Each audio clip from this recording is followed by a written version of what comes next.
وہ لوگ جو اللہ کو مانتے ہیں، جو نہیں مانتے ان کی تو بات ہی نہیں کر رہا۔ ہندو بھی اللہ کو مانتے ہیں، سکھ بھی اللہ کو مانتے ہیں، عیسائی بھی اللہ کو مانتے ہیں، یہودی بھی اللہ کو مانتے ہیں، بدھسٹ بھی اللہ کو مانتے ہیں، یہ پارسی بھی اللہ کو مانتے ہیں، یہ زیادہ تر تو مذہب اللہ کو مانتے ہیں نا۔ تو ان کے ہاں اللہ کو ماننے، اور لبرل جو مسلمانوں میں ہے وہ بھی اللہ کو بہرحال مانتے ہیں، مولویوں کو نہیں مانتے مگر اللہ کو مانتے ہیں۔ کہتے ہیں یہ مولوی درمیان سے نکالو، ڈائریکٹ اللہ کو مانتے ہیں، بس گاڈ ہے، ٹھیک ہے۔ تو یہ اللہ کو اتنا مانتے ہیں کہ بس وہ ہماری ضرورتیں پوری کرنے کے لیے، اس کا کام ہے بارشیں برسانا، زمین سے تناور درخت پیدا کرنا، سوکھا چارہ کھلا کے گائے بھینسوں کے تھنوں سے دودھ نکالنا ہے بھائی۔ ہم جب پیدا ہوئے تو ہمیں ماں کی نعمت دی، ماں کی چھاتیوں میں دودھ پیدا کیا، باپ کی محبت دی۔ جب بالغ ہوئے، جوان ہوئے تو اس نے ہمارے لیے جوڑے پیدا کیے جن سے ہم نے نکاح کیا، ہمیں اولادیں دیں، ہمیں بزنس دیا، کاروبار دیا۔ اللہ بہت بڑا ہے۔ آگے بھائی وہ اللہ کی کیا ڈیفینیشن، بس اتنا ہی ہے بھائی، اس سے آگے ہم اللہ کو معاذ اللہ فری کرانے کے لیے ان کی اپنی زبان میں بات کر رہا ہوں، اس سے زیادہ اللہ کو پروٹوکول دینے کے لیے تیار نہیں ہے۔ ہندو بھی مانتا ہے اللہ، عیسائی بھی مانتا ہے اللہ، اور جو تھوڑی بہت اللہ کی عبادت بھی کرتے ہیں نا، وہ بھی اپنے مطلب کے لیے ہے۔ بھائی ہندو لوگ مندر میں کیوں جاتے ہیں؟ بھگوان کی پوجا کرنے کے لیے نا۔ تو اس کا مقصد بھی کیا ہوتا ہے؟ کسی نے بتایا ہوتا ہے، پنڈت جی نے، یہ والا بھگوان تمہارا یہ والا کام کرے گا، آئی بات سمجھ وہ کیا کرے گا؟ یہ والا کام۔ سیٹنگ ہو رہی ہے، شادی نہیں ہو پا رہی، تو وہ والے بھگوان کے پاس جاؤ، اس کو تربوز چڑھاؤ، آئی بات سمجھ، یا ناریل چڑھاؤ، کچھ کرو اس کو کوئی تربوز چڑھاتے ہیں، کوئی پتہ نہیں تربوز چڑھاتے نہیں چڑھاتے، لیکن ناریل تو سنا ہے کہ کیا خیال ہے تو یہ چیزیں اس کو چڑھاؤ گے تو وہ آپ کے کیا کرے گا؟ کام آئے گا۔ جبکہ اسلام نے جو عبادت کا تصور دیا ہے اس میں اللہ آپ کے کام آئے یا نہ آئے، نماز آپ کو بہرحال پڑھنی۔ لطیفہ پرانا ہو گیا، میں سنا دیتا ہوں دوبارہ، بہت پرانا ہو گیا، لیکن نئے نئے لوگ بھی آ رہے ہیں نا، کئی بار سنا چکا ہوں، تو پرانے لوگ ہیں وہ بور ہوں گے، لیکن سبق بہت ہے اس میں۔ ایک دیہاتی آدمی نماز نہیں پڑھتا تھا۔ کیا نہیں کرتا تھا؟ اسے مولوی صاحب نے کہا نماز پڑھا کر۔ اس نے کہا کہ اگر میں نماز پڑھوں گا نا تو میری گائے بھینسوں کی رکھوالی کون کرے گا؟ مولوی صاحب نے کہا دیکھ، نماز پڑھنے سے رزق میں برکت ہوتی ہے، تو نماز جب پڑھے گا تو تیری بھینسیں اور زیادہ دودھ دیں گی، کیونکہ اللہ کی عبادت سے برکت ہوگی۔ تو ایک دن اس نے کہا چلو ٹرائی کرنے میں کوئی حرج نہیں ہے۔ فجر کی نماز پڑھی، گھر گیا تو ایک بھینس مر گئی۔ اس نے کہا یہ کیا ڈرامہ ہے یار۔ مولوی صاحب کے پاس آیا کہ آپ نے تو کہا تھا بھینسیں دودھ دیں گی، میری تو بھینس مر گئی۔ مولوی صاحب نے کہا اصل میں اللہ تمہارا امتحان لے رہا ہے کہ تم کتنے مضبوط ہو ایمان میں، ایک دو ہوگا پھر اس کے بعد ڈبل ہو جائے گا دودھ۔ اس نے کہا چلو ٹھیک ہے۔ ظہر میں آیا، گیا، دوسری مر گئی۔ پھر امام صاحب کے پاس آیا، امام صاحب نے کہا ابھی امتحان کی کچھ کڑیاں کیا ہیں، سخت کڑیاں ہیں، اور یہ ابھی کچھ گھڑیاں باقی ہیں امتحان کی۔ پھر آ گیا، عصر پڑھنے گیا تو ایک اور بھینس مر گئی۔ تو ایک کٹا ہوتا ہے نا بھینس کے چھوٹے چھوٹے بچے، وہ بہت شور مچا رہا تھا، تو یہ اس کو کہتا ہے زیادہ شور نہیں مچا، تو خالی 2 نفل کی مار ہے۔ تو کیا ہے؟ یعنی تیرے پیرنٹس کو مارنے کے لیے نا 4 فرض پڑھنے پڑے ہیں وہ بڑے بڑے بھینسے تھے، تو اتنا سا ہے 2 نفل پڑھوں گا اور مر جائے گا۔ اس کے ذہن میں یہ بات بیٹھ گئی تھی کہ بھائی عبادت کرنے سے رزق میں برکت ہوگی۔ حالانکہ وہ یقیناً برکت ہوتی ہے، مگر عبادت رزق میں برکت کے لیے نہیں کی جاتی، وہ تو کرنی ہے، بھینس مرے یا زندہ رہے، فجر بھی پڑھنی ہے، ظہر بھی پڑھنی ہے، عصر بھی پڑھنی ہے، مغرب بھی پڑھنی ہے، اور عشاء بھی پڑھنی ہے۔ کیوں؟ اس لیے نہیں کہ رزق میں برکت ہو، ہم نماز اس لیے تھوڑی پڑھتے ہیں، اس لیے کہ جو کھلا رہا ہے پالیسی بھی اسی کی چلے گی۔ وہ جب کھلا رہا ہے اور نعمتیں دے رہا ہے تو جب عبادت کے لیے بلائے گا ہمیں اور آپ کو جانا پڑے گا، چاہے ہمارا فائدہ ہو یا ہمارا نقصان ہو۔ میں نے جمعے کے بیان میں ایک واقعہ سنایا تھا نا کس سابق حکومت کا، کہ پنجاب میں کو ایجوکیشن سسٹم شروع کر دیا۔ جب کو ایجوکیشن سسٹم شروع کیا ہے تو علماء گئے وزیر اعلیٰ کے پاس کہ بھئی یہ کیا ڈرامہ شروع کر دیا تم نے؟ حکومت نے کہا تھا ہمارے پاس فنڈ نہیں ہے الگ الگ اسکولوں کا۔ تو پھر وہ حکومت نے بتایا علماء کو کہ فنڈ کا مسئلہ نہیں ہے، باہر سے مدد آتی ہے، ان کی یہ ریکوائرمنٹ ہے، ان کا یہ کہنا ہے کہ الگ الگ اسکول نہیں بناؤ، لڑکے لڑکیوں کو ساتھ بٹھاؤ۔ تو علماء بڑے حیران ہوئے، یار یہ کیا کر رہے ہو؟ تو پھر وہ حکومت نے کہا کہ جن کا کھاتے ہیں پالیسی بھی اسی کی چلے گی۔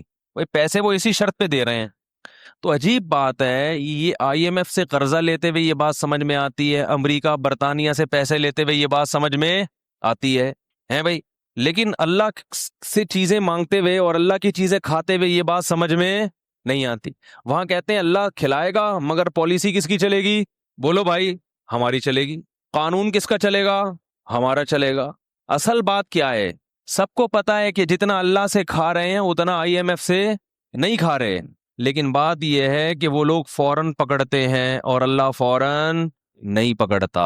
وہ کہنے لگے کہ کھلاتے وہ ہیں تو پالیسی کس کی چلے گی؟ اللہ تعالیٰ کے کہ ہم کھاتے ہیں مگر اس کے احکام پر عمل نہیں کرتے، اس کی پالیسیوں کو فالو نہیں کرتے۔ اس کی وجہ یہ ہے کہ دنیا میں جب کسی سے آپ قرضہ لیتے ہیں تو وہ قرضہ روک لیتا ہے اگر اس کی پالیسیوں پہ آپ نہیں چلو گے، جبکہ اللہ کی عادت یہ ہے کہ قرآن میں اللہ نے فرمایا کلن نمد ہؤلاء وہؤلاء، ہم پالیسیوں کو فالو جو کر رہا ہے اس کو بھی کھلائیں گے اور جو نہیں فالو کر رہا اس کو بھی کھلائیں گے۔ وما کان عطاء ربک محظورا، تیرے رب کی عطا سے کوئی بھی دنیا میں محروم نہیں رہے گا، کیونکہ اگر اللہ نافرمان سے رزق کو روک لیتے تو دنیا میں پھر کوئی بھی نافرمان نہ ہوتا، پھر لوگ مجبور ہو کے اللہ کی عبادت کرتے، اور اللہ کو ایسی عبادت پسند نہیں ہے۔ بات آ رہی ہے سمجھ میں؟ اللہ کو ایسی عبادت نہیں پسند، ایسی قربانی، یہ قربانی نہیں ہے نا، یہ قربانی ہے ہی نہیں۔ وہ تو آپ جب دیکھ لو سب کچھ، مشرکین یہ کہا کرتے تھے کہ ہمیں اللہ کا عذاب دکھائیں جس عذاب کا وعدہ کرتے ہیں، تو اللہ نے کیا فرمایا؟ اگر عذاب دیکھ لیں گے پھر ایمان لائیں گے تو وہ ایمان مقبول، بولو بھائی، نہیں ہوگا۔ عذاب دیکھنے کے بعد ایمان لاؤ گے تو پھر تو وہ تو سب کو تو وہ تو کہتے ہیں نا بھائی تمہارے تو اچھے بھی مانیں گے، پھر کیا خیال ہے بھائی؟ پھر تو سب مانیں گے، پھر تو ہندو بھی ایمان لائے گا، عیسائی بھی ایمان لائے گا، کیونکہ اپنے مفاد تو سب کو محبوب ہوتے ہیں۔ یہاں آزمائش ہے کہ غیب کے پردوں میں ڈال دیا اور اپنی نعمتوں کی بارشیں برسا دیں۔ IMF اتنا قرضہ نہیں دیتا جتنا ہمیں اللہ کھلاتا ہے فری میں۔ یہ پانی جو ٹنوں منوں آسمانوں سے برستا ہے، اتنا پانی اگر اللہ اس کا بل مانگنا شروع کر دے تو IMF کے بس میں بھی نہیں ہے کہ یہ اللہ کو اس کا بل پے کرے۔ ایک بادل جو چھوٹا سا ٹکڑا ہوتا ہے نا، بادل کا ٹنوں منوں وزن ہوتا ہے اس کے اندر ہزاروں پانی کے ٹینکر ہوتے ہیں جو ایک بادل کا چھوٹا سا ٹکڑا لے کے سفر کر رہا ہوتا ہے۔ یہ جو ہمیں آسمان پہ کالے بادل نظر آتے ہیں نا، چھوٹے چھوٹے ٹکڑے، یہ ہمیں چھوٹے لگتے ہیں، حقیقت میں یہ چھوٹے نہیں ہیں۔ ماہرین کہتے ہیں کہ بادل کا ایک ٹکڑا اگر ایک جگہ کھڑے ہو کر برسنا شروع کر دے پورے شہر کو تباہ کرنے کے لیے کافی ہے۔ یہ جو چھوٹے بادل کے ٹکڑے ہوتے ہیں کراچی کے اوپر سے گزرنے بارشوں میں، تو اگر یہ کھڑے ہو کے کراچی پہ برسنا شروع کر دیں کہ بھائی چلو اب یہیں پورے خالی ہو جاؤ، پورے خالی کہاں ہوئے تو ہم پورے بھر جائیں گے، پھر ہم تیر رہے ہوں گے، پھر تباہ ہو جائے گا سب کچھ۔ چھڑکاؤ ہے ہلکا ہلکا، یہ کیا ہے؟ ہلکا ہلکا۔ معصرات کہا ہے اللہ نے، نچڑنے والے بادل تھوڑا تھوڑا نچڑتے ہوئے جا رہے ہوتے ہیں، ہلکا ہلکا چھڑکاؤ کرتے ہیں اور ہوا ان کو دھکیل دیتی ہے کہ بس بہت ہو گیا، آگے نکلو آگے، ایک ہی جگہ پہ نہیں برس جانا، کیونکہ اتنا پانی ہے کہ یہ کراچی والے افورڈ نہیں کر پائیں گے، تباہ ہو جائیں گے یہ سب۔ وہ تھوڑا سا چھڑکاؤ میں ہی آپ دیکھو حال کیا ہوتا، کیا خیال ہے؟ اسی میں لوگ تیرنا، کھارا در غائب ہو جاتا ہے، کھارا در اخبار میں آتا ہے، پھر ہے بھائی ایسا ہی ہوتا ہے نا کراچی میں جب زیادہ بارشیں ہو جائیں، گلستان جوہر مارکیٹ سے شارٹ، ایسا ہی ہوتا ہے، وہ جو بھی نشیبی علاقے ہیں وہ بالکل ڈوب جاتے، اتنا پانی اتنے بڑے شہر میں برستا ہے۔ فَسَلَكَهُ يَنَابِيعَ فِي الْأَرْضِ، یہ رب کی سخاوت ہے جو جوش مارتی ہے، اور پھر اللہ فرماتے ہیں اس پانی کو ہم زمین پہ برسا کے زمین کو طاقت دیتے ہیں، وہاں سے چارہ پیدا ہوتا ہے، پھر زمین کی دراڑوں میں جہاں بھی زمین کو پانی کو جگہ نظر آتی ہے نا، سوراخ کہیں بھی، پانی اس میں داخل ہوتا ہے۔ پھر مٹی میں اللہ نے فلٹر لگائے ہوئے ہیں، وہ فلٹر پانی کو ایسا صاف کرتے ہیں جراثیم سے کہ ہزاروں سال بعد بھی مٹی سے پانی نکالو تو وہ آپ کو بالکل تازہ ملے گا، پانی اس میں ذرہ برابر بھی خرابی پیدا نہیں ہوگی۔ اور پھر اس پانی کو جب زمین میں داخل کرتے ہیں تو کرتے کرتے ایک جگہ جا کے اس کو بریک لگا دیتے ہیں کہ بھائی اس سے زیادہ نیچے مت جانا، کیونکہ انسان کے لیے اس کو زمین میں سٹور کیا ہے، لہذا اتنا نیچے مت جانا کہ انسان کی دسترس سے باہر ہو جائے۔ تبھی ہم کنویں کھود کھود کے پانی بولو بھائی نکال رہے، جتنا نکالو اتنا اور آ جاتا ہے، اور آ جاتا ہے، اور آ جاتا ہے۔ یہ کیا ہے سب؟ KPK میں بعض زمینوں پہ گیا، وہاں ٹیوب ویلیں لگی ہوئی ہیں، پانی آ رہا ہے اور وہ کھیتیاں اس سے آباد ہو رہی ہیں۔ میں نے پوچھا یار یہ پانی تو میں تو 2 دن سے ہوں، 2 دن سے پانی نکلتا ہوا دیکھ رہا ہوں آپ، انہوں نے کہا آپ 2 دن سے، ہم 40 سال سے دیکھ رہے ہیں۔ 40 سال سے کیا ہو رہا ہے؟ ٹیوب ویل سے مسلسل پانی نکل رہا ہے۔ تو پھر اس کے ہمارے ابا دادا بھی بتاتے ہیں ہم جب پیدا ہوئے تھے تو یہ پانی نکل ہی رہا تھا۔ اتنا پانی زمین میں، اور صوبہ سرحد جو ہے KPK وہ اونچائی والی جگہ پہ ہے، وہ نشیبی جگہ پہ نہیں ہے۔ جتنا اونچائی پہ جائیں گے اتنا پانی زیادہ۔ عجیب بات ہے یا نہیں ہے؟ پانی کی تو صفت ہے نیچے جانا، لیکن کشمیر میں پانی زیادہ ہے اور کراچی میں کم ہے۔ حالانکہ کراچی سمندر کی سطح کے بالکل برابر ہے، لیکن سطح سمندر سے اوپر جا رہے ہیں تو پانی اور زیادہ ہوتا چلا جا رہا ہے۔ سوال پیدا ہوتا ہے پانی تو نیچے آتا ہے، اوپر تھوڑی جاتا ہے پانی، لیکن جتنی بلندی پہ، میں ایسے علاقوں میں گیا ہوں 7,000 فٹ بلندی، آکسیجن نہیں ہوتی وہاں پہ، سانس لینے میں دشواری، مگر پانی کے چشمے پہاڑوں کی نوک سے پھوٹ رہے ہیں، کیونکہ وہ بھی زمین ہے وہاں، اس کو بھی اللہ نے کیا کرنا ہے؟ بولو بھائی، آباد کرنا ہے اللہ نے۔ پہاڑوں کے اوپر پانی جاتا ہے اور بالکل چوٹی سے نکل کے نیچے بہنا شروع ہوتا ہے۔ اسی وجہ سے اللہ نے کہا ہم نے زمین میں دریا اور چشمے جاری کر دیے۔ پھر پانی کا ایک الگ سسٹم ہے، جیسے بالکل ہم لوگ چیزیں سٹور کرتے ہیں نا بھائی، جیسے ہم بقرعید کے گوشت سے حلیم پکاتے ہیں نا محرم میں تو نہیں پکاتا، یہ لوگ پکاتے ہیں، تو وہ کہاں اسٹور کرتے ہیں؟ فریج میں۔ کیا خیال ہے بھائی؟ کیونکہ محرم میں پھر کہاں سے ملے گا اتنا گوشت، تو لوگ بقرعید کے گوشت کو کیا کر دیتے ہیں؟ اسٹور کر دیتے ہیں کہ محرم میں اسی سے حلیم پکے گا، تو فریز کر دیا جاتا ہے نا۔ ایسے ہی گرمیوں میں پانی کی ضرورت زیادہ ہوتی ہے، تو اللہ تعالیٰ کیا کرتے ہیں کہ جو ٹھنڈے علاقے ہیں وہاں پانی کو برف کی شکل میں اسٹور کر دیتے ہیں۔ نہیں آ رہی میرا خیال ہے؟ قرآن نے اس کا بھی تذکرہ کیا کہ آسمان سے برف نازل ہوتی ہے، وہ برف کے بڑے بڑے پہاڑ، وہ سب کیا ہے؟ قدرتی فریج ہے جس میں کوئی ڈور نہیں ہے، دروازہ نہیں ہے، کوئی بجلی نہیں دینی پڑ رہی اس کو، وہ اللہ تعالیٰ آسمان سے ہی برف بنا کے اس کو زمین پہ، بولو نا بھائی، نازل کر کے بڑے بڑے تودے گلیشیئر بنا دیتے ہیں، وہ گلیشیئر اسٹور ہو جاتے ہیں، بالکل صاف ستھرا پانی ہوتا ہے، وہ ایک دم نیٹ کلین پانی، صاف ستھرا، وہ پانی بڑے بڑے گلیشیئر کشمیر میں اور K2 کی پہاڑیوں پہ ادھر کیا ہو جاتے ہیں؟ پورے پورے برف کے پہاڑ بن جاتے ہیں۔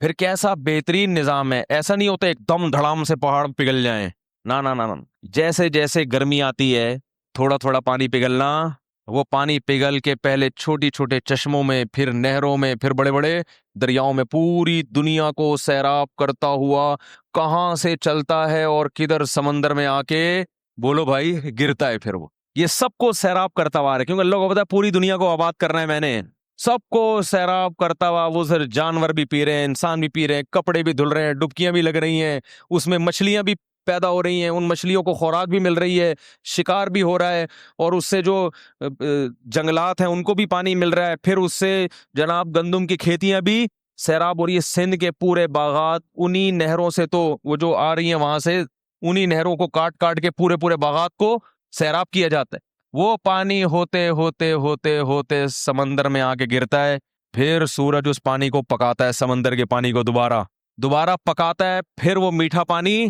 دوبارہ بادلوں میں جاتا ہے، پھر وہ منو ٹن بھرے ہوئے بادل، اللہ ہوا کو کہتا ہے چل بھائی واپس چل، جہاں سے آیا تھا ادھر واپس، پھر وہ وہاں جا کے برسے گا، کچھ تو لیکوڈ مائع کی شکل میں برسے گا اور کچھ برف بن کے جو بہہ جائے گا، اور پھر برف بن کے آہستہ آہستہ پگھلتا رہے گا۔ اللہ تعالیٰ پوری دنیا کو آدم علیہ السلام کے زمانے سے پانی پلاتے چلے آ رہے ہیں، یہ پانی کم ہونے کا نام نہیں لے رہا۔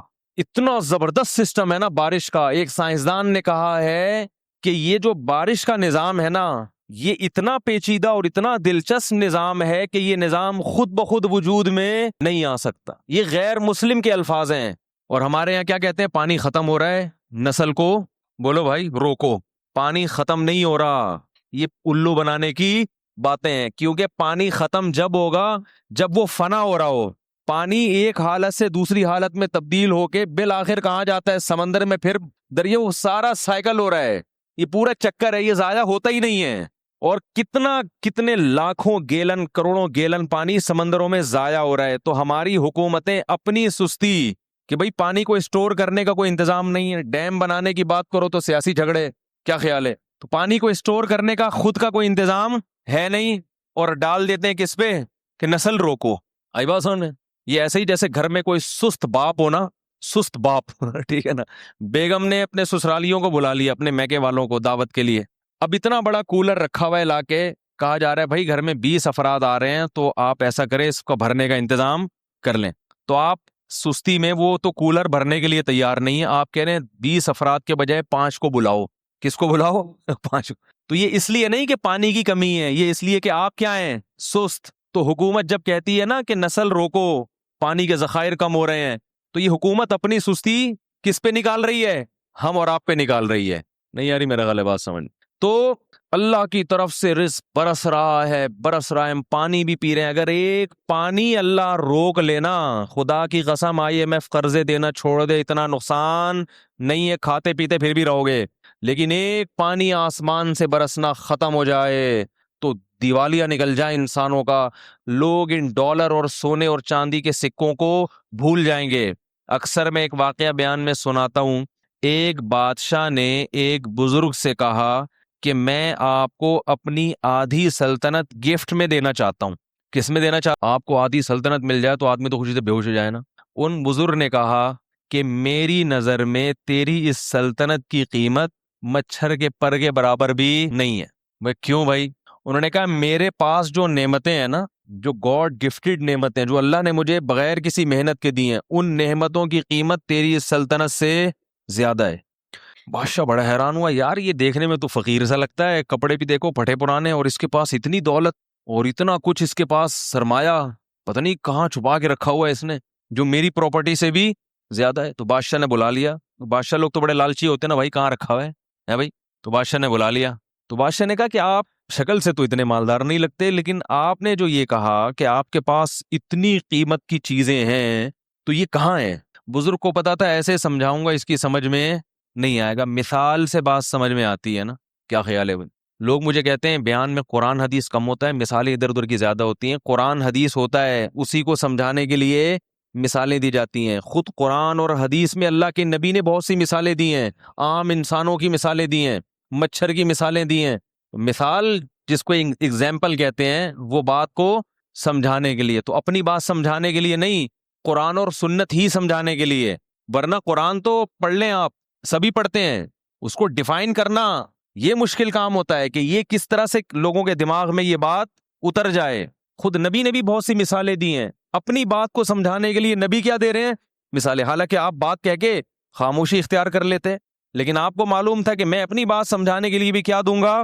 مثال دوں گا تو بات سمجھ میں آئے گی. تو اسی وجہ سے شاعر لوگ کہتے ہیں نا، مثال جو سلجھی ہوئی چیز ہے اس کو کیا کہتے ہیں؟ شاعر نے کہا نا، خوابوں کی طرح تھا نہ خیالوں کی طرح تھا، وہ شخص ریاضی کے سوالوں کی طرح تھا، الجھا ہوا ایسا کہ کبھی کھل نہیں پایا، سلجھا ہوا ایسا کہ مثالوں کی طرح تھا. یہ شاعروں کے باولے ہونے کی ایک مثال ہے. یہ جو میں نے شعر پڑھا ہے نا، یہ بیٹھ کے قلابے ملاتے رہتے ہیں. شاعر، سارے شاعر باولے نہیں ہوتے، ذہن میں رکھیں. ایک شاعر اپنی محبوبہ کے بارے میں کہہ رہے ہیں کہ پتہ نہیں کیا ڈرامہ ہے، سمجھ میں نہیں آ رہا سمجھ میں آ ہی نہیں رہی ہے. تو کہہ رہے خوابوں کی طرح تھا نہ خیالوں کی طرح تھا، وہ شخص ریاضی کے، جیسے ریاضی کے پیچیدہ سوال ہوتے ہیں نا، اس قسم کی چیز ہے بھائی. وہ بیلنس بھی ڈال دیا ہے بھائی ٹھیک ہے، سارے خرچے بھی پورے کر دیے. تو الجھا ہوا ایسا کہ کبھی کھل نہیں پایا، ایسا الجھا ہوا کہ آپ کھول ہی نہیں سکتے اس کو. سلجھا ہوا ایسا کہ مثالوں کی طرح، لیکن سمجھ میں آ رہا ہے کہ بھائی یہی ہے میرے لیے صحیح ہے. جب جان چھڑانے کی بات کرو تو ایسا سلجھا ہوا کہ بھائی اس میں کیا خرابی ہے. پھر آخر میں کہتا ہے شطرنج کی الجھی ہوئی چالوں کی طرح تھا. سمجھ میں آ رہی ہے بات؟ نہیں آ رہی تو یہ زیادہ اچھا ہے. اس قسم کی باتیں سمجھ میں آئیں تو خطرناک ہے، نہ سمجھ میں آئے تو زیادہ اچھا ہے. خیر، تو مثال سے بات سمجھ میں آتی ہے. کیا کہہ رہا تھا میں؟ ابے وہ مثال دینے لگا تھا، وہ ذہن سے نہیں. ابے والد کی پالیسی تو بہت پرانی ہو گئی. بادشاہ، ہاں، تو ان بزرگ نے بادشاہ کو مثال سے سمجھایا. وہ بادشاہ بزرگ سے کہہ رہا تھا نا کہ بھئی کی کون سی چیز ہے، تو ان بزرگ نے بادشاہ سے کہا کہ بادشاہ سلامت، ایک مثال ہے، اور مثال اکثر فرضی ہوتی ہیں.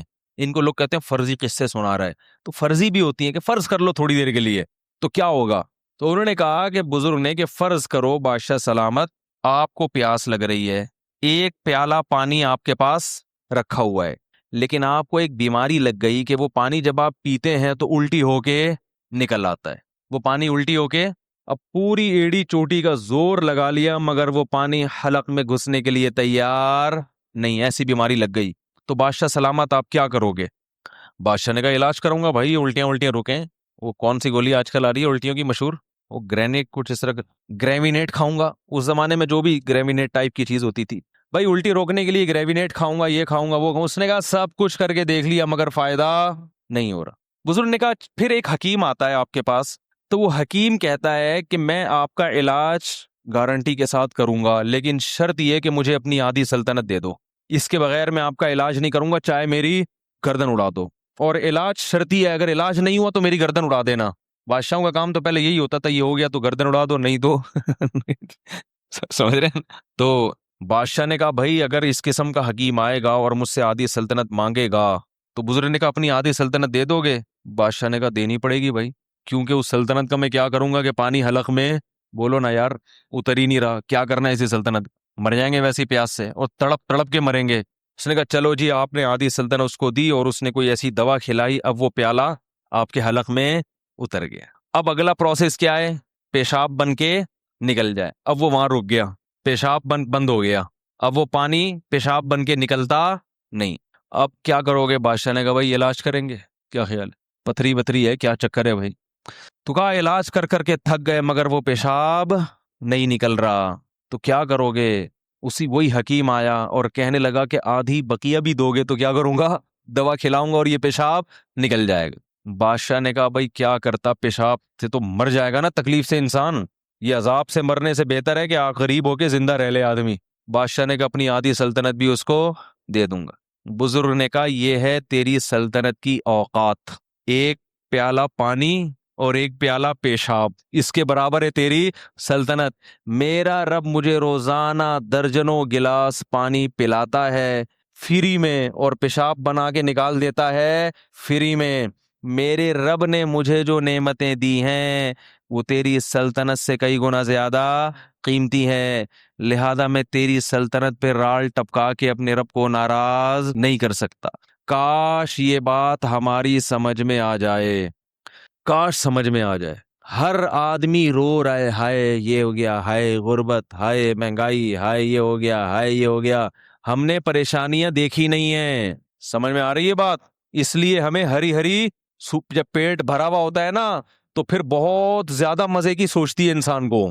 آج غربت مسئلہ نہیں ہے دنیا کا, یاد رکھو. ہیں غریب وہ بہت تھوڑے ہیں اور وہ بہت بڑے بڑے غریب بھی موجود ہیں, لیکن جو میجورٹی ہے ان کا مسئلہ غربت نہیں ہے, ان کا مسئلہ ناشکری ہے. اور اس ناشکری کا کوئی علاج نہیں ہے, جتنا بھی کھا لو گے, جتنا اچھا پہن لو گے, مگر پھر بھی منہ کیا رہے گا؟ قرآن نے مثال دی ہے نا, ان تحملہ یلہث او تترکہ یلہث. اللہ نے کتے کی مثال دی ہے کہ اس کے سامنے بوٹی ڈالو تو بھی زبان اس کی لٹکی ہوئی ہے, پیٹ بھرا ہوا ہو تو بھی زبان لٹکی رہے گی, اور پیٹ خالی ہو تو بھی زبان لٹکی رہے گی اس کی. یہ حال ہو گیا ہے. دیکھتے نہیں اپنے حکمرانوں سے سبق نہیں لیتے؟ 5 ارب ڈالر قرضہ واپس کروایا جا رہا ہے. باتیں ہو رہی ہیں واللہ عالم ہے یا نہیں, لیکن اگر یہ سچ ہے تو یہ کم ہے. 5 ارب ڈالر یعنی سوچنے میں آتا ہی نہیں ہے کہ کتنا ہوگا. ارے 1 ارب پتہ ہے کتنا ہوتا ہے؟ یعنی شروع کرو تو 100,000 سے 1 لاکھ, 100 لاکھ سے 1 کروڑ, 100 کروڑ سے 1 ارب, پھر اس کو ڈالر سے ضرب دے دو, پھر وہ کتنے؟ 100 ڈالر, 100 ارب ڈالر. میرے بھائی ہم اور آپ تصور, لیکن ایسے لوگ بھی چاہتے ہیں کہ ہم دوبارہ آئیں اور مزید پیسہ. یعنی یہ وہ لوگ ہیں کہ اگر یہ 5-5 ہزار کے نوٹ کو چائے میں ڈبو کے کھانا شروع کر دیں, خود نوٹ کھانا شروع کر دیں, ان کی زندگیاں ختم ہو جائیں گی مگر وہ نوٹ ختم نہیں ہوں گے. کتنی بڑی عبرت ہے اس واقعے میں کہ اصل مسئلہ دولت نہیں ہے, ہوس ہے. جس میں ہوس ختم ہو جائے تو اس کو یہ بہت لگے گا جو نعمتیں ہم کھا رہے ہیں. یہ جو اولاد روکنے کی بات کرتے ہیں نا, ہوس کے مریض ہیں. یہ چاہتے ہیں ہم کروڑ پتی ہو جائیں, ہمیں ایک دھیلا بھی اپنی اولاد پہ خرچ نہ کرنا پڑے. اور جس کو سمجھ میں آ گیا کہ رازق اللہ ہے اور جو رزق ہمیں مل رہا ہے بہت ہے, وہ میرے بھائی درجن بچوں پر بھی پریشان, بولو بھائی, نہیں ہوگا. وہ نہیں ہوگا پریشان, وہ اس پہ بھی خوش ہوگا. تو یہ جو ہماری باتیں ہیں نا, یہ جب سمجھ میں آئیں گی جب دنیا کو کیا سمجھیں گے؟ مسافر خانہ, اور اللہ کی نعمتوں کی قدر کریں گے. یہ دماغ میں بٹھا لیں کہ ہم میں سے ہر شخص کو اللہ نے بہت سے بھی زیادہ دیا ہے۔ اللہ میرے شیخ کی مغفرت فرمائے، آخر عمر میں بیمار ہو گئے تھے، 78 سال کی عمر میں بہت شدید بیمار ہو گئے، ایسے بیمار ہو گئے کہ بس لگ رہا تھا کہ اب ان کی موت واقع ہو جائے گی۔ حضرت کا چہرہ بہت کھلا رہتا تھا، جو حضرت سے کو ملے ہیں نا، ہمارے شیخ کے ساتھ رہے ہیں، بڑے بزرگ تھے، ان کا چہرے پہ بڑی رونق تھی، ہر وقت خوش رہتے تھے، غم صرف ایک آخرت کا تھا، ان کو چہرے پہ سرخی تھی ان کے، بڑا اللہ نے ان کو چہرہ بھی نورانی دیا، اور اعمال تو ایسے کہ گناہ کا تصور بھی نہیں کر سکتے تھے، وہ اتنے تقوی ان کا مشہور تھا۔ 60 سال غربت میں گزارے انہوں نے، کتنے؟ اور ایسی غربت کہ انڈا خریدنے کے پیسے بولو بھائی نہیں تھے۔ یہ واقعہ حضرت جب سناتے تھے تو فرماتے تھے مجھے ڈر لگتا ہے کہیں یہ واقعہ بیان کرنے سے ناشکری نہ ہو جائے، کہ اللہ یہ نہ کہے کہ تو غریب تو تھا نہیں تو اپنی غربت بیان کیوں کر رہا ہے۔ فرماتے تھے اس لیے بیان کر رہا ہوں تاکہ آپ لوگوں کو عبرت ہو کہ میں 2 وقت کی جو روٹی ملتی تھی دال کے ساتھ، اس کو اللہ کی بہت بڑی نعمت سمجھتا تھا، ذاتی گھر کا تو تصور بھی نہیں کر سکتے تھے وہ۔ ان کی اہلیہ بیمار ہوئیں، ڈاکٹر کے پاس لے گئے، ڈاکٹر نے کہا ان کو پھل فروٹ کی ضرورت ہے، کیا کھلاؤ؟ بولو بھائی پھل۔ حضرت فرماتے ہیں میری جیب میں پھلوں کے پیسے نہیں تھے۔ سمجھ میں آ رہی ہے بات؟ پھلوں کے پیسے، اگر ہم میں سے کسی جیب میں پھل کے پیسے نہ ہو، پھر لوگ اس کو تانے دیں گے جب تیرے پاس اتنے پیسے شادی کیوں کی تو نے؟ وہ بچہ پیدا ہونا تو پھر اور ہی عجیب بات ہے، بھائی نکاح تو کرنا ہے چاہے پیسے ہوں یا نہ ہو، ایسی عورت سے کرو جو آپ کے ساتھ کمپرومائز کرے، ایسی نہیں مل رہی پھر صبر کرو، اولاد بھی ہوگی، سب کس پہ توکل کرنا ہے؟ یہ تو اللہ کا حکم ہے۔ فرماتے ہیں انڈے بیچنے والا آتا تھا محلے میں، تو ایک دن ہمارے گھر آیا، دروازہ بجایا کہ آپ کتنے انڈے لیں گے روز؟ ٹھیک ہے نا؟ حضرت فرمایا میں نے کہا کہ ہمارے ہاں انتظام ہے، گول مول بات کی، یہ نہیں کہا کہ میرے پاس تو پیسہ ہی نہیں ہے، تو اپنی غربت کیوں کسی کے سامنے ظاہر کریں؟ فرمایا میں اپنے آپ کو اس وقت سیٹھ سمجھتا تھا۔ کیا سمجھتا تھا؟ سیٹھ۔ فرمایا تھوڑا سا عام آبادی سے ہٹ کے رہتا تھا میں، یہ دکھانے کے لیے کہ میں کیا ہوں، میں غریبوں میں ٹھیک ہے، غریبوں میں نہیں رہوں گا میں، حالانکہ کہتے ہیں سب سے زیادہ غریب میں ہی تھا محلے میں۔ اتنے خوش، تو بیگم کو سیب کھلانے کے پیسے نہیں تھے۔ فرماتے ہیں میں نے کہا بھائی ڈاکٹر اپنے حساب سے تو صحیح کہہ رہا ہے، اس کا علم تو یہی کہہ رہا ہے کہ بھائی سیب ضروری ہے، کھجور ضروری ہے، لیکن میرے پاس پیسے نہیں ہیں، تو اس کا مطلب ہے میری بیوی کے لیے ضروری، بولو بھائی نہیں ہے۔ اگر ضروری ہوتا تو اللہ مجھے پیسے دیتا، اللہ کو یہ طاقت حاصل ہے کہ وہ سیب کے بغیر بھی آئرن کی کمی پوری کر دے، لیکن اہلیہ بھی تھی ساتھ دینے والی، کوئی اور ہوتی گریبان پکڑ دی، جب تیرے پاس پیسے نہیں تھے تو رشتہ لینے آیا کیوں تھا؟ جب تیرے پاس سیب کے پیسے نہیں تھے ہیں، انہوں نے بھی توکل کیا، بھائی میرے میاں کا جو کچھ ہے وہ مجھ سے چھپاتے۔ ہاں جو کنجوس آدمی ہے نا، جو بیوی کو ترسا ترسا کے کھلا رہا ہے اور ادھر پیسے جمع کر رہا ہے، اس کا گریبان پکڑنا چاہیے۔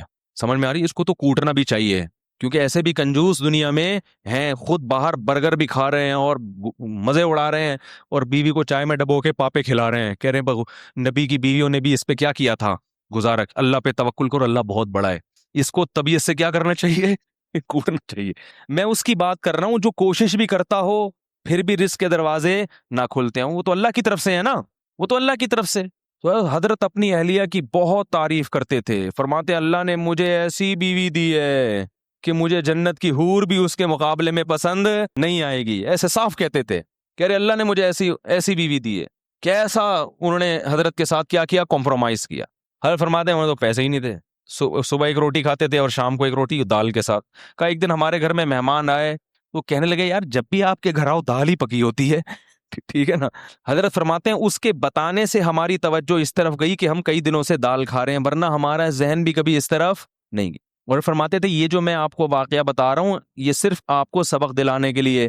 فرماتے ہیں اس حالت میں یہ نہیں سمجھتا تھا میں غریب ہوں، اور اب بھی یہ نہیں سمجھتا تھا کہ میں غریب تھا، کیونکہ اللہ نے مجھے 2 وقت کی روٹی دی عزت کے ساتھ، رات کو سر چھپانے کے لیے جگہ دی، اور ایک ایسی بیوی دے دی جو میرے ساتھ اس معاملے میں خوش ہے۔ تو فرمایا کہ بس اللہ نے پوری دنیا کی دولت سمیٹ کے مجھے دے دی، میں یہ سمجھتا تھا، خوش تھے۔ تو کہتے ہیں کہ ڈاکٹر نے کہا سیب کھلائے، ہمارے پاس سیب کے پیسے نہیں تھے، تو فرماتے ہیں کہ ہم نے کہا بھائی ڈاکٹر اپنی لحاظ سے صحیح کہہ رہا ہے، اگر اللہ ہمیں دیتا تو آئرن کی کمی پوری کر دیتے، نہیں دیا تو اللہ ویسے ہی پوری کر دے گا کمی۔ اولاد بھی ہوتی رہی، حضرت بھی نسل روکنے کے قائل بولو بھائی نہیں تھے، اور ہسپتالوں کے قائل بھی، ہسپتال میں پیسے ہی نہیں تھے حضرت کے پاس، سب حضرت کی اولادیں ماشاءاللہ جوان ہیں، اللہ نے کثرت سے اولاد بھی دی, سب بچے پل بھی گئے, باہر ملکوں میں چلے گئے, اعلیٰ تعلیم بھی حاصل ہو گئی. حضرت کا انتقال ہو گیا, مگر پیرانی صاحبہ جو ہماری ہیں, حضرت کی اہلیہ, وہ اب بھی الحمدللہ زندہ ہیں. 90 سال سے اوپر شاید ان کی عمر ہو گئی ہو, نہیں آ رہی میرے خیال پاس. تو یہودیوں کی طرح کیلکولیشن کرتے رہو گے تو دنیا میں نہ سکون ملے گا, خود بھی پریشان رہو گے اور دوسروں کو بھی کیا کرو گے, پریشان کرو. تو حضرت کا انتقال ہو گیا مگر اب بھی زندہ, بڑی اچھی صحت والی زندگی گزاری.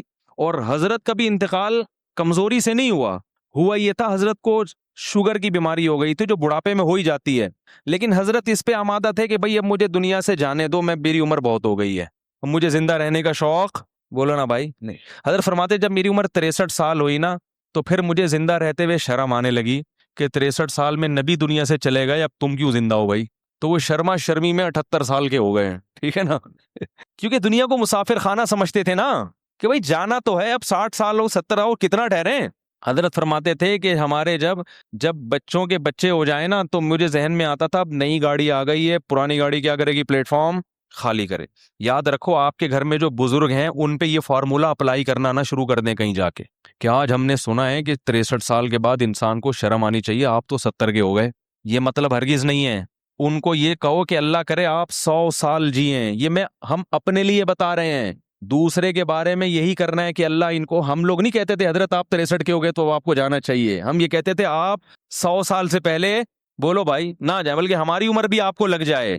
وہ ان کے اپنا ذوق یہ ہے, جو چاہنے والے ہوتے ہیں نا وہ کبھی بھی نہیں چاہتا کہ ہمارا جس سے ہم محبت کرتے ہیں وہ دنیا سے جائے. اس کی محبت کا تقاضا ہے کہ وہ کہے کہ آپ زندہ رہیں, آپ کی عمر ابھی اتنی نہیں ہوئی جانے والی. ہم حضرت سے کہتے تھے لوگ 100 سال میں جاتے ہیں, آپ 78 میں ایسی باتیں کر رہے ہیں, 63 میں ایسی باتیں کر رہے ہیں.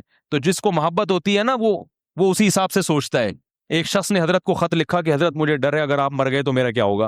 حضرت فرمایا یہ کیوں نہیں سوچ رہے اگر میں مر گیا تو میرا کیا ہوگا. شیخ کے مرنے کے خیالات آ رہے ہیں ٹھیک ہے. محبت کا تقاضا یہ ہے کہ آپ اپنے مرنے کا تصور کریں, جس سے محبت ہے اس کے بارے میں کہیں انشاءاللہ آپ نہیں مریں گے. کیا خیال ہے بھائی. تو میں جو اصل واقعہ بتا رہا تھا, تو جب حضرت کی پھر 60 سال کے بعد حضرت کے پاس پیسہ آیا ہے, سمجھ میں آ رہی ہے بات. 60 سال کے بعد کیا ہوا, رزق کے دروازے کھل گئے. جب اللہ نے غریب رکھا اس وقت بھی خوش, جب پیسہ دیا تو بھی خوش. پھر پیسہ خرچ کیا جائیدادیں بنانے میں, بولو بھائی, کوئی مکان اپنے لیے نہیں بنایا. فرمایا تمہارا مال وہ ہے جو حدیث میں آتا ہے نا, کھا کے ختم کر دو, پہن کے پرانا کر دو. پھر جو حضرت کی پگڑی تھی, ٹھیک ٹھاک مہنگی پگڑی تھی, گھڑی اچھی خاصی مہنگی پلاٹینم کی گھڑی تھی, گاڑی ایسی کہ ہٹو بچوں, میں نے اب تک کسی کے پاس وہ گاڑی, بولو بھائی, اتنی بڑی گاڑی تھی. کویت کا شہزادہ اس سے حضرت نے گاڑی خریدی تھی. شاید میں غلط بیانی سے کام لے رہا ہوں بھائی, جھوٹ تو نہیں بول رہا نا ممبر پہ بیٹھ کے. اور فرماتے ہیں جب میں پیٹرول پمپ پہ جاتا تھا تو ٹینکی فل کراتا تھا. یہ نہیں کہ 500 روپے کا گاڑی میں اتنی بڑی گاڑی رکھی ہوئی ہے, 50 روپے کا پیٹرول ڈال دو, پھر جب ختم ہوگا تو نیا ڈالیں. بھائی جب تم نے ہی چلانی ہے تو بھر دو اس کو. اس پہ بھی جان لوگوں کی کیا ہو رہی ہوتی ہے, جل رہی ہوتی ہے. یار ٹینکی بھرنے, ایسا نہ ہو کہیں گر جائے, ضائع ہو جائے کوئی. او بھائی جب تم نے ہی چلانی ہے تو بار بار پیٹرول پمپ کی ٹینشن سے بہتر نہیں ایک دفعہ فل بھر دو اس کو. یہاں بھی بچا رہے ہیں پیسہ. حضرت فرماتے ہیں جب میں لائن میں کھڑا ہوتا تھا نا پیٹرول پمپ, تو وہ ٹینکی بھرنے میں کافی ٹائم لگتا تھا. لوگ مڑ مڑ کے دیکھتے تھے, اس مولوی کو دیکھو اور اس کی گاڑی کی ٹینکی کو دیکھو. نہیں آ رہی میرے خیال. خوراک پھر ایسی رکھی, پھر صرف سیب نہیں, اب تو سیب کے پیسے نہیں تھے نا, جب نہیں تھے تو بھائی اللہ اسی میں, جب پیسے آ گئے تو پھر جو حضرت کا ناشتہ تھا وہ آج شاید وزیر اعظم کا بھی نہیں ہو. بالکل ایسی ڈائٹ تھی جو بالکل صحت کے لحاظ سے مناسب. اس میں بادام تھے ناشتے میں, ہاف بوائل انڈا تھا, سیب تھا. وہ سیب جب یہاں ختم ہوتے تو ٹورنٹو سے منگواتے تھے. یعنی اگر پاکستان میں سیب کا موسم نہیں ہے تو دنیا میں جہاں ہے وہاں سے کیا کرو, منگواؤ, سیب کھانا ہے. اس پہ پیسہ کیا ہو رہا ہے, میں تبھی تو بیان میں بار بار کہتا ہوں گھر بنانے کے بجائے پہلے ان چیزوں کی فکر کرو, اس کے بعد گھر کب بھی بنا لو اگر پیسہ اللہ نے بہت دیا ہے. اسی وجہ سے حضرت کی فٹنس ایسی تھی, اتنی عمر میں بھی کہیں سے بڑھاپا نظر نہیں آتا تھا. ایسے خوبصورت جوان جب چلتے تھے نا, لوگ کہتے, کھڑے ہوتے تھے لوگ کہتے سنوبر کا درخت کھڑا ہوا ہے, ایسا قد تھا ان کا. چال ایسی خوبصورت تھی, آواز میں ماشاءاللہ جان تھی, صحت تھی. تو یہ جب حضرت کو بیماری ہوئی نا شوگر, پتہ نہیں چلا تھا. ان کی انتقال اس لیے ہوا کہ یہ شوگر ٹریس نہیں ہو پائی, سمجھ رہے ہیں, پتہ نہیں چلا کہ شوگر, اگر بیماری ٹریس ہو جاتی تو پھر 100 سال بھی جیتے وہ. لیکن بہرحال اللہ کی طرف سے موت ہے، کبھی اسی طرح موت آنی مقدر ہوتی ہے کہ بھئی بیماری ٹریس ہی نہیں ہو پاتی، لیکن ان کو شوگر تھی تو وہ میٹھا بھی اسی جو ان کی خوراک کا میٹھا زیادہ کھاتے بھی نہیں تھے وہ، لیکن جتنا کھا رہے تھے وہ بھی کھا رہے تھے، شوگر کا کوئی علاج کی وہ نہیں تھی، علاج ہی نہیں ہوا اس کا۔ لیکن اس حالت میں جب انتہائی کمزور ہو گئے، بالکل چہرے جو ہے نا وہ رونق جو ایک بیمار آدمی کا ہوتا ہے کمزوری سے، وہ رونق ظاہری طور پر ختم ہو جاتی ہے، بالکل بستر سے لگ گئے، تو بھی زبان سے کوئی شکایت نہیں۔ جب ہم جاتے نا اس کے لیے عیادت کے لیے تو فرماتے کہ میں کس منہ سے شکایت کروں کہ میں بیمار ہوں، میں کمزور ہوں، اللہ نے ساری زندگی اتنا اچھا کھلایا پلایا، اب اگر اللہ نے تھوڑی سی آزمائش دیتی ہے تو اس آزمائش کو بیان کرتے ہوئے شرم آتی ہے۔ سمجھ میں نہیں آ رہی میرا خیال۔ اب اس آزمائش کو بیان کرتے ہوئے بھائی پہلی دفعہ زندگی میں، حالانکہ اس سے پہلے بھی بیمار ہوئے ہوں گے، کہا اب اللہ نے ساری زندگی کھلایا، خوب کھلایا، وہ کیا کھلایا؟ دال روٹی، اس کو کیا کہہ رہے ہیں؟ خوب کھلایا۔ حضرت کے بچے جب جوان ہونے لگے تو حضرت کو فکر ہوئی ان کی شادیاں کرنی ہے، جبکہ گھر اتنا چھوٹا ہے کہ اس میں کمرے ہے ہی نہیں۔ ہماری طرح نہیں کہ اب تو کرنا تو ہے ہی نہیں، کرنی تو ہے ہی نہیں، کماؤ پیسہ لاؤ پیسہ ہے بھائی۔ حضرت کو فکر ہوئی بیٹے جوان ہو رہے ہیں تو اب کیا کرنی ہے؟ شادیاں۔ لیکن اب یہ کہ گھر میں جگہ نہیں ہے تو حضرت نے ہمیں کمرہ دکھاتے تھے، میں نے سے ایک اوپر کمرہ ہے ٹھیک ہے، وہ جو لحاف رکھتے ہیں نا، کیا خیال ہے، ایسی مزاح کر رہے تھے، کہا میں نے سوچا کوئی مسئلہ نہیں، ایک کو ادھر سیڑھیاں لگا کے بولوں گے چل ادھر جا اپنی بیوی کے ساتھ۔ لیکن فکر پھر بھی کی انہوں نے کہ بھئی شادی کرنی ہے ان کی، وہ دیکھا جائے گا شادی کے بعد کیا جگاڑ کرنا ہے، کہاں کر لے گا۔ تو اللہ کا شکر ان کی شادیاں بھی ہو گئیں، ان کو بھی اللہ نے بہت پیسہ دیا، وہ سب مدرسے میں وہ عالم بنے، اس کے بعد اتنا اچھی علمی استعداد تھی کہ مدینہ یونیورسٹی سے ان کو بلاوا آ گیا ان کا، مدینہ یونیورسٹی چلے گئے، وہاں سے حکومت سعودیہ کی طرف سے دوسرے ملکوں میں دورے پہ بھیج دیے گئے، وہ بھی اچھا خاصا ماشاءاللہ ان کے پاس اللہ نے رزق کے دروازے ان کے لیے کھولے۔ تو میں یہ کہہ رہا ہوں دیکھو ہم لوگ ہوس کے مریض ہیں، ہم کبھی بھی خوش بولو بھائی نہیں رہ سکتے، ہم غیر مسلموں کے طریقے کو فالو کر رہے ہیں کہ وہ کدھر جا رہے ہیں، وہ ہر وقت نوٹ بنانے میں لگے ہوئے ہیں۔ ہم میں سے جس کو بھی اللہ نے دیا ہے، جتنا دیا ہے، اللہ کی قسم وہ ہماری ضرورتوں سے کئی گنا زیادہ، ہمارے حضرت بار بار یہ کہتے تھے کہ اللہ نے مجھے میری ضرورت سے کئی گنا زیادہ دیا ہے، زیادہ دیا ہے۔ پھر جب بہت پیسہ آیا حضرت کے پاس تو اپنے لیے پھر بھی نہیں بنایا گھر، پھر بھی کہا میں کیا بر کروں گا گھر بنا کے، لیکن اپنی اہلیہ کے لیے ایک فلیٹ بولو بھائی خرید لیا کہ میرے مرنے کے بعد ان کے لیے کوئی انتظام ہو جائے، تو وہ بھی ہو گیا، وہ بھی جب بہت، ورنہ حضرت اس کے بھی قائل نہیں تھے، کیونکہ بچے ماں ظاہر ہے بچوں کے پاس لیتی ہیں نا، ان کو تو الگ گھر کی ویسے بھی ضرورت نہیں ہوتی، لیکن چلو بنا لو جب اتنا اللہ نے دے دیا۔ باقی کیا کرتے تھے، اپنے جو صبح کا ناشتہ ہے بادام منڈا اور یہ سب، ایک دن ہم گئے تو تکا کھا رہے تھے ٹھیک ہے نا، اچھی خوراک کھاتے تھے، تو جب یہ شہد استعمال کرتے تھے، دودھ پیتے تھے، چائے کے قریب بھی نہیں پٹکتے تھے، کبھی بھی چائے نہیں۔ پان تو زہر تھا، حضرت کے سامنے کوئی پان کھا کے دکھا دے بس اس کی خیر نہیں ہے، کیونکہ انتہائی صفائی پسند تھے، ایسی صفائی اگر میں قسم اٹھا کے بولوں میں نے زندگی میں کسی میں نہیں دیکھی تو میں قسم میں جھوٹا نہیں ہوں گا، اتنی صفائی تھی، اتنی صفائی کہ انتہا ہے جس کی۔ ایک طالب علم اپنی ٹوپی کمرے میں بھول آیا ان کے، اس پہ تھوڑے تھوڑے پسینے کے ہلکے ہلکے کچھ نشان تھے، حضرت اس ٹوپی کو نا یوں کر کے لے کر آیا، ادھر رکھ کے کہا مجھے چکر آ رہے ہیں اس کی بدبو سے، حالانکہ اس میں کچھ بھی نہیں، لیکن ناممکن تھا، ایسی صفائی تھی۔ سلیقہ ایسا تھا کہ چپل آپ ٹیڑے میڑے نہیں رکھ سکتے تھے، ہم مدرسے میں جب چپل رکھ کے آتے تھے نا بالکل فوجیوں کی طرح سیدھے چپل، ٹیڑے میڑے ہو گئے تو خیر نہیں ہے۔ پھر ان کی خانقاہ میں جب بیٹھنے کا ٹائم آتا تھا تو حضرت کی تو چپل ترتیب سے رکھے ہوتے تھے، ایسا نہیں ہے کہ جہاں اتارو کوئی چپل ادھر جا رہی ہے ادھر جا رہی ہے، اس کا تصور نہیں تھا۔ گاڑی جب اپنی پارک کرتے تھے ایسی تمیز سے پارک کرتے تھے، اس کے جو ٹائر ہیں پہیے بھی کیا ہوتے تھے، بالکل سیدھے، ٹیڑے میڑے نہیں ہوتے تھے، ہر چیز میں سلیقہ۔ کوئی بائک اگر گلی میں کھڑی کر دے ذرا سی ٹیڑھی میڑھی اس کو ڈانٹ پڑتی تھی، ایسا سلیقہ، ایسی تمیز، اتنی صفائی، انتہائی درجے کی صفائی تھی۔ تو میرے بھائی ہمارا سب سے بڑا مسئلہ کیا ہے؟ ہوس۔ ہمارا مسئلہ غربت نہیں ہے، ہم میں سے ہر شخص کو اللہ اس کی ضرورت سے کروڑہ گنا زائد ہے۔ اتنا جب حضرت کو آیا نا، پھر بھی حضرت کہتے ہیں مسافر خانہ ہے، نکلنا ہے یہاں سے، جانا ہے یہاں سے۔ کسی نے حضرت کو فون کر کے پوچھا کہ آپ سعودیہ عمرہ کرنے گئے تھے، ابھی آپ کہاں ہیں؟ تو حضرت فرمایا میں ناظم آباد کے مسافر خانے میں بیٹھا ہوا ہوں۔ پھر اس نے 3 دن بعد فون کیا کہ حضرت آپ کہاں ہیں ابھی؟ انہوں نے کہا ناظم آباد کے مسافر خانے میں۔ اس نے کہا 3 دن ناظم آباد میں جب آپ کا ذاتی گھر موجود ہے تو 3 دن سے آپ مسافر خانے میں کیوں ہیں؟ حضرت نے فرمایا ذاتی گھر کسی کا نہیں ہوتا، جو گھر اللہ نے دنیا میں دیا ہے وہ کیا ہے؟ مسافر خانہ ہے، تھوڑے دنوں میں یہاں سے جانا ہے، اور واقعی تھوڑے دنوں میں وہاں سے چلے گا۔